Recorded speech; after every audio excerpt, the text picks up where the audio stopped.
ఢిల్లీ దేశ రాజధాని, కానీ ఇప్పుడు కాలుష్య కాసారంగా మారింది. ఇక్కడ గాలి పీల్చుకోవాలంటేనే భయపడాల్సిన పరిస్థితి నెలకొంది. ఈ విషయాన్ని కేంద్ర మంత్రి నితిన్ గడ్కరీ స్వయంగా ఆందోళన వ్యక్తం చేశారు. ఢిల్లీలో 3 రోజులుంటే అనారోగ్యం పాలవటం ఖాయం అని ఆయన చేసిన వ్యాఖ్యలు పరిస్థితి తీవ్రతకు అద్దం పడుతున్నాయి. ముంబై, ఢిల్లీ నగరాలు రెడ్ జోన్లో ఉన్నాయని హెచ్చరించిన గడ్కరీ, ఢిల్లీలో ఇదే పరిస్థితి కొనసాగితే ప్రజల ఆయుష్ 10 సంవత్సరాలు తగ్గుతుందని ఆవేదన వ్యక్తం చేశారు.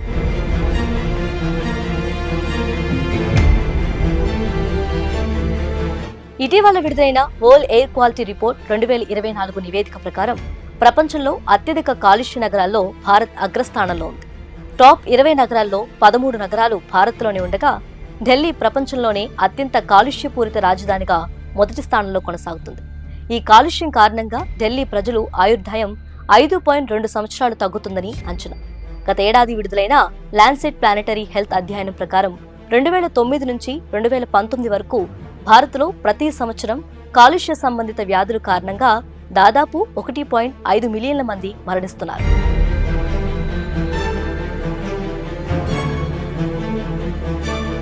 ఈ క్రమంలోనే కేంద్ర మంత్రి నితిన్ గడ్కరీ కీలక వ్యాఖ్యలు చేస్తూ పర్యావరణం, అభివృద్ధి రెండూ ఒకదానికొకటి ముడిపడి ఉన్నాయన్నారు.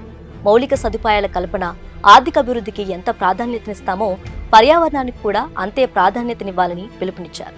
శిలాజ ఇంధనాల వినియోగాన్ని తగ్గించకపోతే భవిష్యత్తు మరింత ప్రమాదకరంగా ఉంటుందని హెచ్చరించారు. కాలుష్య నివారణకు పరిష్కార మార్గాలను వివరిస్తూ రహదారు నిర్మాణం ఒకటని పేర్కొన్నారు.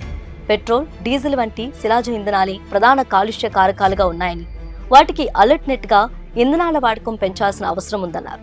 బయో ఇంధనాలు, ఎలక్ట్రిక్ వాహనాలు, గ్రీన్ హైడ్రోజన్ వంటి వాటిని ప్రోత్సహించాలని చెప్పారు.